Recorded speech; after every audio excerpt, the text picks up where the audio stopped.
ورحمۃ اللہ وبرکاتہ۔ الحمد للہ الذی خزائن السماوات والارض ومیراث السماوات والارض هو الحي والقيوم نحمده ونستعينه ونستغفره ونؤمن به ونتوكل عليه ونعوذ بالله من شرور أنفسنا ومن سيئات أعمالنا من يهده الله فلا مضل له ومن يضلل فلا هادي له ونشهد أن لا إله إلا الله وحده لا شريك له ونشهد أن محمدا عبده ورسوله أما بعد فأعوذ بالله من الشيطان الرجيم بسم الله الرحمن الرحيم ومن يبتغ غير الإسلام دينا فلن يقبل منه وقال النبي صلى الله تعالى عليه وسلم من تمسك بسنتي عند فساد أمتي فله أجر 100 شهيد أو كما قال صلى الله تعالى عليه وسلم اللهم صل على محمد وعلى آل محمد كما صليت على إبراهيم وعلى آل إبراهيم إنك حميد مجيد اللهم بارك على محمد وعلى آل محمد كما باركت على إبراهيم وعلى آل إبراهيم إنك حميد مجيد۔ سدا مصروف رہتا ہے ہر ایک انسان موبائل میں، سدا مصروف رہتا ہے ہر ایک انسان موبائل میں، ہو بچہ یا ہو بوڑھا دانش و نادا موبائل میں۔ یقین مانو کبھی بھی ہوش کے ناخن نہ تم لوگے، یقین مانو کبھی بھی ہوش کے ناخن نہ تم لوگے، ابھی سمجھے نہیں تو پھر کبھی بھی تم نہ سمجھو گے۔ ہنسا رکھا ہے تم کو کس طرح شیطان موبائل نے، سدا مصروف رہتا ہے ہر ایک انسان موبائل میں۔ طہارت ناز کرتی تھی شرافت ناز کرتی تھی، طہارت ناز کرتی تھی شرافت ناز کرتی تھی، حیا کو فخر تھا جن پر حجابت ناز کرتی تھی۔ کروڑوں بیٹیاں ایسی ہوئی عریاں موبائل میں، سدا مصروف رہتا ہے ہر ایک انسان موبائل میں۔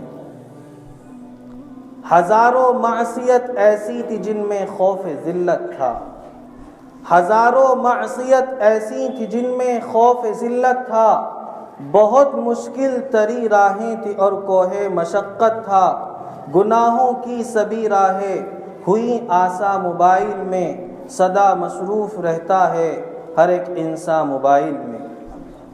حقیقت پر پڑا پردہ ذرا تو بھی اٹھا جعفر، حقیقت پر پڑا پردہ ذرا تو بھی ہٹا جعفر، یہ کیسی کروٹیں بدلی زمانے نے بتا جعفر، چھوٹا بڑا دانش و نادا گرویدہ ہوا موبائل میں، سدا مصروف رہتا ہے ہر ایک انسان موبائل میں، ہو بچہ یا ہو بوڑھا دانش و نادا موبائل میں۔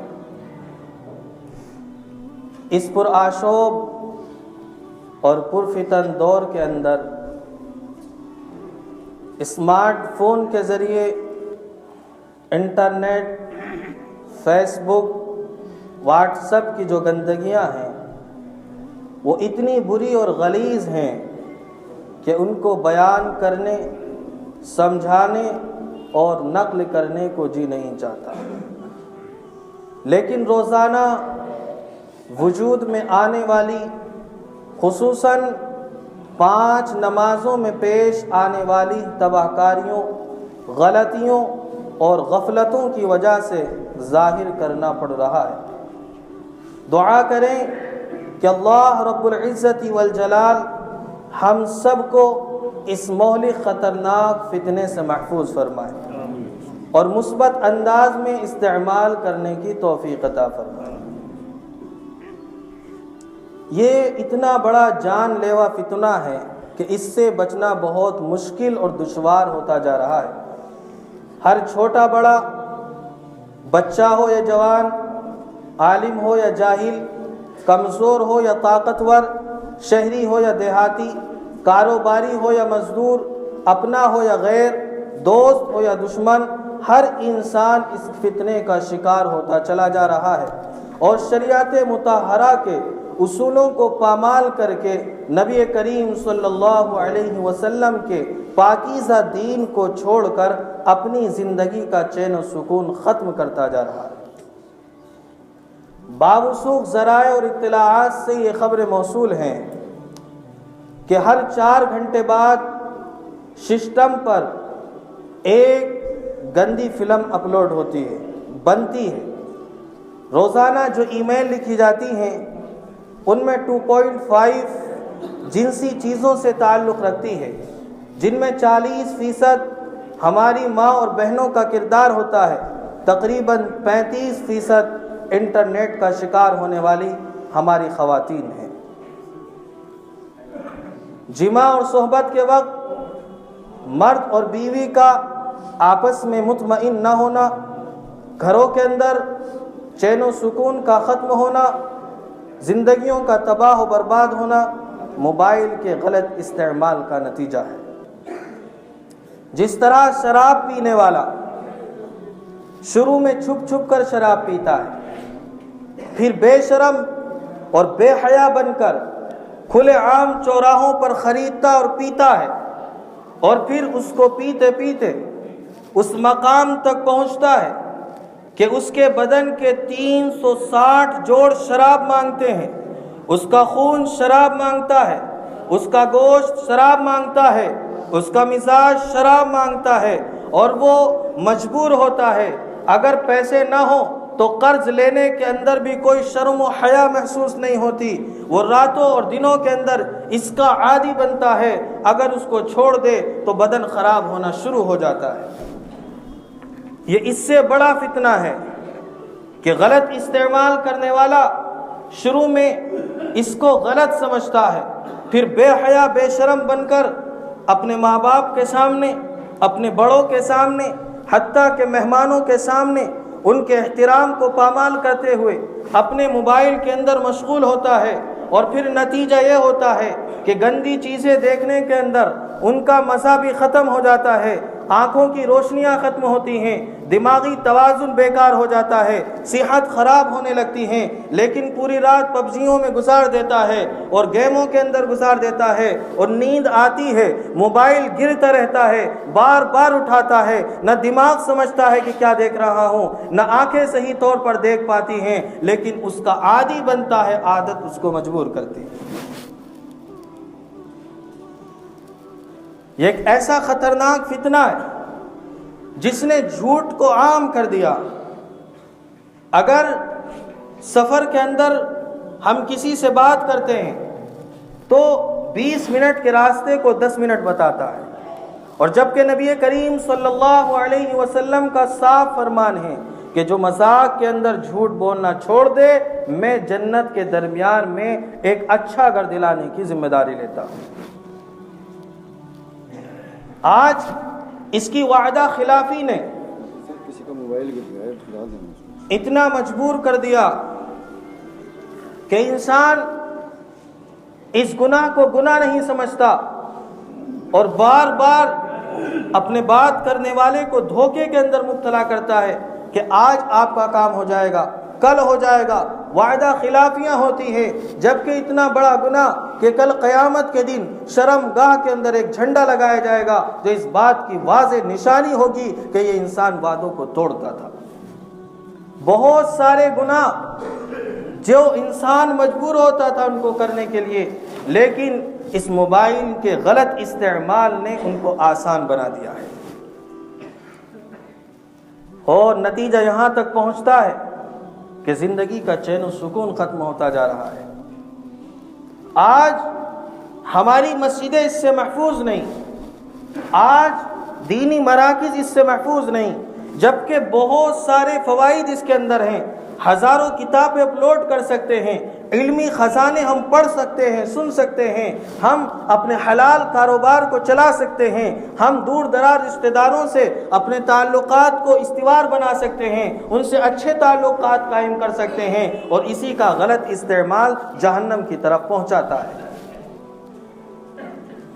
بعض عورتوں کو اپنے شوہروں سے شکایت ہے کہ جب بھی کبھی گھر کے اندر آتے ہیں، اپنے کمپیوٹر، اپنے لیپ ٹاپ، اپنے موبائل کے اندر لگ جاتے ہیں، پورے دن انتظار دیکھتی ہیں کہ کب ہمارے ذمہ دار گھر آئیں گے، حال احوال پوچھیں گے، دکھ اور درد محسوس کریں گے، آئندہ کا لائحہ حمل تیار کریں گے، آئندہ کے مشورے کریں گے، کچھ بات چیت کریں گے، لیکن جناب کو فرصت نہیں، باہر کی زندگی سے فرصت ملتی ہے تو اندرون کی زندگی موبائل کی نظر ہو جاتی ہے۔ بعض مردوں کو عورتوں سے شکایت ہے کہ ہم پورے دن خاک چھانتے ہیں، پورے دن کماتے ہیں، اپنے پسینوں کو بہاتے ہیں، ادھر ادھر دوڑتے ہیں، تھکے ہارے جب شام میں واپس آتے ہیں تو گھر کی خواتین رسمی طور پر چائے پانی کو معلوم کرتی ہیں، سوکھا پھیکا کھانا نظر انداز ہو جاتا ہے اور موبائل کے اندر مشغول ہو جاتی ہیں۔ شوہر اور بیوی دونوں اس گناہ کے اندر مبتلا ہیں، اور پھر ہم عاملوں اور باباؤں کے چکر لگاتے ہیں کہ کاروبار کے اندر ترقی ہو جائے کوئی تعویذ دے، کاروبار کے اندر برکت ہو جائے کوئی تعویذ دے، پیروں اور فقیروں کے پاس جاتے ہیں، جبکہ ہم نے دنیا کے اندر کوئی ایسا وظیفہ نہیں ڈھونڈا جس سے ہمارے دل کو سکون ملتا۔ یقیناً آپ کو کوئی وظیفہ ایسا نہیں مل سکتا کہ کھانا پاس میں رکھا اور وظیفہ پڑھ کر پیٹ بھر جائے، اس کے لیے تو ہمیں کھانا کھانا پڑے گا، اور پھر ہم تعویذوں کو تلاش کرتے ہیں۔ یقین مانیں وہ ولی اگر ولی بنا ہے تو نبی کی سیرت کو اختیار کر کے، وہ پیر اگر پیر بنا ہے تو قرآن و حدیث کو مان کر، اگر تعویذ کے اندر لکھے جاتی ہیں تو قرآن کی سچی آیتیں، یہ نبی علیہ السلام کی مسنون دعائیں لکھی جاتی ہیں۔ ہم جس چین و سکون کو تلاش کرتے ہیں، ان اللہ لا یغیر ما بقوم حتی یغیروا ما بانفسہم، کہ خدا نے آج تک اس قوم کی حالت نہیں بدلی، نہ ہو جس کو خیال خود اپنی حالت بدلنے کا۔ آج ہم جس سکون کو تلاش کرتے ہیں اور جس کے لیے تعویذات کے چکر لگاتے ہیں، وہ سکون تو ہم نے خود برباد کیا ہے موبائل کا غلط استعمال کر کے۔ اس موبائل کے غلط استعمال نے آج ہمیں کہاں سے کہاں پہنچا دیا کہ وقت سے پہلے جوان ہو رہے ہیں، اور وقت سے پہلے یعنی جوانی کے اندر بڑھاپے کے مزے ہم لیتے ہیں، ہماری جوانیاں برباد ہو رہی ہیں اور نالیوں کے اندر بہہ رہی ہیں۔ یہ موبائل کا غلط استعمال ہے۔ اگر ہم چاہیں تو اس کے مثبت انداز کو اپنا کر اللہ کی نعمتوں میں سے ایک بہت بڑی نعمت موبائل کا صحیح استعمال ہے۔ اللہ رب العزت نے بہت آسانیاں اس کے اندر پیدا فرمائی ہیں، اگر ہم چاہیں تو اس کے ذریعے بھی اپنے رب کے قریب ہو سکتے ہیں، اور اس کا غلط استعمال کر کے اللہ کی ناراضگی کو مول لے سکتے ہیں۔ بہت سارے چند مسائل، مسجد کے اندر ہم آتے ہیں، نماز کا وقت ہوتا ہے، اور دوران نماز جبکہ پیغمبر علیہ الصلاۃ والسلام موسیقی سے سخت نفرت فرمایا کرتے تھے، مسجد اللہ کا پاکیزہ، دنیا کے اندر سب سے اچھا مقام مسجد ہے اور سب سے بری جگہیں بازار ہیں، نماز کے اندر ہم مشغول ہوتے ہیں، کتنا ہی سمجھا دیا جائے لیکن ہمارے اوپر سمجھ کا کوئی اثر ہونے کو تیار نہیں۔ یہ پوزیشن ہماری ہو چکی ہے، ہم نے اپنی مسجدوں کو ویران کیا ہے، ہم نے اپنی مسجدوں کو کھلواڑ بنایا ہے، زیب و زینت کی جگہیں بنایا ہے، کہ آج مسجدیں ان چیزوں سے محفوظ نہیں. اگر آپ کے پاس معلومات ہو تو یہ آپ کی معلومات میں یہ بات ضرور ہونی چاہیے کہ یورپی ممالک کے اندر اور مغربی دنیا کے اندر موبائل کے استعمال پر پابندیاں ہیں. کتنے کارخانے اور کتنی کمپنیاں ایسی ہیں کہ وہاں پر موبائل چلانے کی اجازت نہیں. بیرون کے اندر کتنے کارخانے ایسے ہیں کہ آپ اپنی جاب کے اندر موبائل کا استعمال نہیں کر سکتے. اچھی چیز ہے, کبھی فون آ سکتا ہے, کبھی ضرورت پڑ سکتی ہے, لیکن ان کو پتا ہے کہ اس کا غلط استعمال بہت زیادہ مہلک ہے. بڑی بڑی کمپنیوں نے اس کے استعمال پر پابندی لگا رکھی. یہودیوں نے ایک میٹنگ فرمائی کہ ہم اپنی آئندہ نسلوں کو تباہی سے کس طرح بچا سکتے ہیں. ان میں سے انہوں نے سب سے اعلیٰ تجویز یہ پیش فرمائی کہ ہماری نسل موبائل کا غلط استعمال چھوڑ دے. غلط استعمال کون کرتا ہے, صحیح استعمال کون کرتا ہے, یہ گھر گھر جا کر دیکھا نہیں جا سکتا. اس لیے جرمانہ لگایا جائے کہ کوئی جوان نسل موبائل کا استعمال نہیں کر سکتی. اگر ہم دنیاوی معاملات کے اندر اپنے موبائل پر روک لگا سکتے ہیں تو پھر اللہ کے گھر میں آنے کے بعد ہمیں کیا ہو جاتا ہے کہ اعلان کرنے کے باوجود ہمارے موبائل بند کیوں نہیں ہوتے. اس کا مطلب یہ ہے کہ کبھی ہم نے اپنے دل کے اوپر اس چیز کو اثر انداز نہیں ڈالا کہ ہمیں موبائل بھی بند کرنا چاہیے. اللہ رب العزت نے ایسی ٹیکنالوجیاں اس کے اندر رکھی ہیں کہ آپ جتنا چاہیں جس طرح چاہیں استعمال کر سکتے ہیں. ایسے ایپ ایجاد ہو چکے ہیں کہ آپ اس کے اندر اگر لگائے غلط چیزیں دیکھنا چاہیں پھر بھی نہیں دیکھ سکتے. آپ غلط چیزیں نکالنا چاہیں پھر بھی نہیں نکال سکتے. آپ چاہیں کہ ہمارے موبائل کی آواز باہر نہ جائے, ایسی چیزیں ایجاد ہو چکی ہیں. بہت ساری چیزیں ہیں, اگر ہم سے استعمال کرنا نہیں آتا تو استعمال کرنے کا سلیقہ سیکھیں اور اس کے بعد پھر اللہ کی عبادت کریں اور اس کے بعد صحیح استعمال کریں تو ہم زندگی کے اندر اپنی سکون اپنی آنکھوں سے دیکھیں. کسی تعویذ کے اندر کوئی سکون نہیں رکھا جب تک اللہ کا حکم نہ ہو. کسی دوائی کے اندر کوئی سکون نہیں رکھا جب تک اللہ کا حکم نہ ہو. اس موبائل کو استعمال کرتے کرتے رات کو سونے کے لیے ہمیں گولیاں کھانی پڑتی ہیں. وہ سونا نہیں, وہ نشہ ہوتا ہے. حقیقی نیند سے اللہ تعالیٰ محروم فرماتے ہیں. کتنی زندگیاں تباہ ہوئی ہیں اس موبائل کی نظر ہو کر. فیصل آباد کے اندر ایک خاتون ٹیچر تھی اسکول کے اندر. ان کے شوہر بھی اچھی خاصی پوسٹ پر تھے. اب ظاہر ہے موبائل کے غلط استعمال نے کس طریقے سے ان کی نسلوں پر اثر ڈالا. ایک مرتبہ انہوں نے امتحان کے دوران یہ کوشچن بچوں کو دیے, ایک سوال دیا کہ ایک سوال یہ ہے کہ تم کیا بننا چاہتے ہو. ہر بچہ اس کا جواب اپنی فہم کے مطابق دے, اس لیے کہ اس سے بچے کی ذہانت کا اندازہ ہوتا ہے کہ بچہ کے اندر کتنا ذہن اور کتنا دماغ ہے. تم کیا بننا چاہتے ہو. اگرچہ یہ سوال کتابوں سے ہٹ کر ہے, ان کے تعلیمات سے ہٹ کر ہے, لیکن یہ بھی ایک ذہن کو پرکھنے کا اچھا انداز ہے. تو بہت سارے بچوں نے بہت سارے جوابات لکھے. ایک بچے نے جواب لکھا میں اسمارٹ فون بننا چاہتا ہوں. جب رول نمبر نکالا گیا اور کاپیاں چیک ہوئیں تو وہ عورت جواب پڑھ کر رونے لگی اور اس نے کاپی یعنی جواب کی جو فہرست تھی وہ اپنے شوہر کے سامنے رکھ دی. شوہر نے کہا اس میں رونے کی کیا بات ہے, آخر ایک تمنا ہے بچے کی, اس نے ظاہر کر دی. تمنا اچھی ہو یا بری ہر انسان کو ظاہر کرنے کا اختیار ہے. ہم نے سوال کیا, بچے نے جواب دیا. صحیح ہونا نہ ہونا یہ ہماری ثواب دید پر موقوف ہے, ہم کتنے نمبر اس کو دیتے ہیں, لیکن بچے نے اپنی خواہش کا اظہار کر دیا. تو خاتون نے روتے ہوئے کہا کہ یہ بچہ کسی اور کا نہیں, تیرا بچہ ہے, یہ میرا بچہ ہے کہ میں بھی موبائل کے اندر اپنا وقت گزارتی ہوں اور تو بھی موبائل کے اندر وقت گزارتا ہے.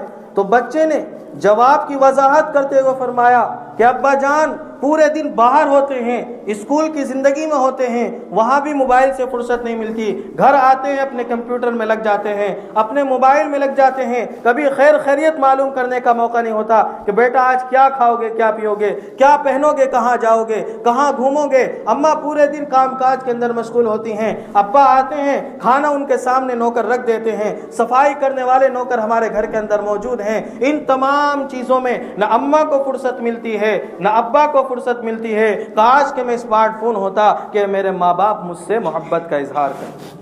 ایک بچے کا جواب ہے، اگر اس جواب کی گہرائی کے اندر ہم جائیں تو یقیناً ہم میں سے کسی نہ کسی کے گھر میں یہ چیز ضرور مل جائے گی، اور ہر انسان کی زندگی کے اندر یہ چیز ملتی ہے کہ وہ جو کبھی اسکول کے پیچھے بھی نہ گزرے ہوں، جنہیں موبائل کی اسپیلنگ تک نہ آتی ہو، الحمدللہ وہ بھی موبائل کو چلانے والے بہت بڑے عقل مند بنتے۔ اب ظاہر ہے ہم نے اتنا بڑا موبائل لیا، سیکھے بغیر ہم مسجد کے اندر آئے۔ ایک صاحب کو میں نے خود اپنی آنکھوں سے دیکھا ظہر کی نماز کے اندر، ایک وہ موبائل چلتا ہے 1100 روپے والا جیو کا۔ ظاہر ہے وہ سادہ موبائل بھی لے سکتے ہیں، ان کا کوئی کام ایسا نہیں ہے، اللہ رب العزت نے انہیں فارغ فرمایا ہے، اور الحمدللہ اولاد جوان ہیں، کام کرنے والی اولاد ہے، ان کے اوپر کمانے کا کوئی بوجھ نہیں ہے، انہیں وہ موبائل لینے کی ضرورت کیا؟ اگر لی تو اس کے اندر انہوں نے گانا لگا رکھا ہے، ظاہر ہے یہ گانے کا انہیں پتہ نہیں ہوگا، 50 مرتبہ فون آئے ہوں گے، 50 مرتبہ گانا بجا ہے، اور انہیں کاٹنے کے طریقے کا نہیں پتا کس طریقے سے یہ گانا کاٹا جائے گا، بس انہیں یہ پتا ہے کہ لال بٹن سے یہ کام ہوگا، ہرے بٹن سے یہ کام ہوگا۔ لیکن جب وہ گانا موبائل کے اندر نماز کے اندر بجا ہے تو وہ فوراً بے حواس ہو گئے، اپنے حواس کو کھو بیٹھے، کبھی ادھر ہاتھ دباتے ہیں کبھی ادھر ہاتھ دباتے ہیں۔ ہمارے پاؤں قبر کے اندر لٹکے ہوئے اور ہم اس بےہودہ حرکت سے باز نہیں آتے۔ آخر کب ہمیں ہوش آئے گا؟ ہم دوسروں کی تہذیب کو دیکھیں، جنہوں نے موبائل بنایا ہے وہ بہت کم استعمال کرتے ہیں، لیکن ہمیں کیا ہوا کہ ہم ان چیزوں کے غلط استعمال کے اندر پڑے ہوئے ہیں۔ اس لیے چند مسائل ہیں، انہیں ہم غور سے سنیں۔ اول تو یہ کہ مسجد کے اندر آج ہی سے نیت کرے کہ ہم میں سے کوئی بھی انشاءاللہ موبائل نہیں لے کر آئے گا، اور اگر کبھی غلطی سے آ جائے، ہم انسان ہیں، بہت ساری غلطیاں ہم سے ہوتی ہیں، لیکن ایک غلطی ہوتی ہے، ایک جرأت ہوتی ہے۔ غلطی کی تعریف یہ ہے کہ انسان کو معلوم نہ ہو، انجانے میں کوئی کام ہو جائے، اسے غلطی کہتے ہیں۔ جان بوجھ کر کوئی کام کرنا وہ جرأت ہے۔ جب نماز سے پہلے اعلان ہوتا ہے کہ اپنے موبائل بند کر لیں، اور پھر جمعے کی نماز میں موبائل بج رہے ہیں، تو یہ غلطی ہے یا جرأت ہے؟ یہ ہماری ضدی پن ہے، ہماری جرأت ہے، غلطی سے نہیں کہہ سکتے۔ اس لیے چند مسائل سنیں۔ نبی کریم صلی اللہ تعالی علیہ وسلم ارشاد فرماتے ہیں، السلام قبل الکلام، بات کرنے سے پہلے سلام کرو۔ تو سب سے پہلے ہم کوشش کریں سنت طریقہ گفتگو کا کہ جب بھی ہم اپنے موبائل پر کسی سے بات کرنے کی کوشش کریں تو سب سے پہلے سلام کریں۔ اگر ہمیں کاروباری زندگی کے اندر اتنی مشغولیت ہے کہ ہمیں اس چیز کا اندیشہ ہے کہ ہمارے پاس فون آنے والے دوسرے بھائیوں کے بھی ہو سکتے ہیں، تو اس صورت کے اندر کوئی اچھے الفاظ استعمال کریں، مثلا آداب وغیرہ اس طرح کے کوئی لفظ استعمال کریں۔ ہیلو کا استعمال کرنے سے بچنا چاہیے۔ ہیلو کا استعمال کرنا، سلام پہل میں نہ کرنا، یعنی گفتگو کا آغاز سلام سے نہ کرنا، یہ سنت کے خلاف ہے، ایک چیز۔ دوسری چیز، موبائل کے اندر جو موسیقی اور جو گانے کی ٹون لگی ہوتی ہیں، یہ لگانا ناجائز اور حرام ہے، اس لیے کہ بیل کا مقصد، ٹون کا مقصد ہوتا ہے دستک دینا، آواز دینا، یعنی اس بات کا اندازہ لگانا کوئی ہم سے بات کرنا چاہتا ہے، تو اس کے لیے کوئی حرام کام کو استعمال کرنا، کوئی موسیقی کا استعمال کرنا، کوئی گانا لگانا، کوئی فلم لگانا ناجائز اور حرام ہے۔ اسی طریقے سے قرآن کی جو آیتیں ہوتی ہیں یا نبی کریم صلی اللہ علیہ وسلم کی نعت شریف ہوتی ہیں، ان کو لگانا بے ادبی ہے، اس لیے کہ بسا اوقات انسان بیت الخلاء کے اندر ہوتا ہے، وہاں پر اگر فون آ جاتا ہے اور ہمارے موبائل کے اندر لگی ہوئی ٹون قرآن سے تعلق رکھتی ہے یا نبی کی حدیثوں سے تعلق رکھتی ہے یا نبی کی نعت سے تعلق رکھتی ہے، تو وہاں پر ان چیزوں کا بجنا یہ قرآن کی بھی توہین ہے، نبی کریم صلی اللہ علیہ وسلم کی حدیثوں کی توہین ہے۔ اس لیے احتیاط اسی میں، اس سے بھی بچنا چاہیے، سادہ ٹون کا استعمال کریں۔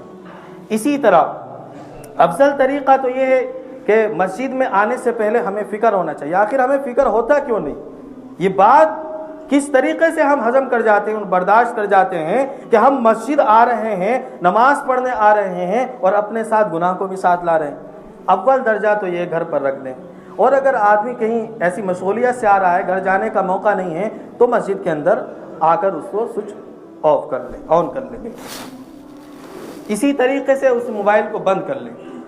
پھر اگر دوران نماز موبائل کے اندر فون آ جاتا ہے، موبائل بج جاتا ہے، تو اس صورت میں داہنے ہاتھ کا استعمال کریں، دونوں ہاتھوں کا استعمال نہ کریں، اور بغیر دیکھے موبائل کو بند کرنے کی کوشش کریں، یا تو جیب ہی کے اندر اس طریقے سے کریں یا ہاتھ سے نکال کر کسی بھی طریقے سے، لیکن داہنے ہاتھ کا استعمال کریں، اور جتنے کم وقت میں یہ کام ہو جائے اتنے کم وقت میں کرنے کی کوشش کریں۔ دونوں ہاتھوں کے استعمال سے بچیں، اس لیے کہ دونوں ہاتھوں کا استعمال عمل کثیر تک پہنچاتا ہے، اور عمل کثیر سے نماز فاسد ہو جاتی ہے، ٹوٹ جاتی ہے، خراب ہو جاتی ہے۔ اسی طریقے سے موبائل کے اندر قرآن کریم پڑھنے کے اندر اکثر علماء کا فتویٰ یہ ہے کہ قرآن کریم موبائل کے اندر پڑھ سکتے ہیں، بغیر وضو کے ہاتھ بھی لگا سکتے ہیں، پڑھ بھی سکتے ہیں۔ وجہ اس کی یہ ہے کہ موبائل کے اندر اصل قرآن نہیں ہوتا، قرآن کا عکس ہوتا ہے۔ اس کی مثال یوں سمجھیں کہ ایک آئینہ ہم یہاں پر رکھیں، اور آئینے کے سامنے کوئی انسان کھڑا ہو، تو اس کے ہاتھ پاؤں پورا جسم اس کے اندر آ جائے گا، پوری تصویر اس کے اندر آ جائے گی۔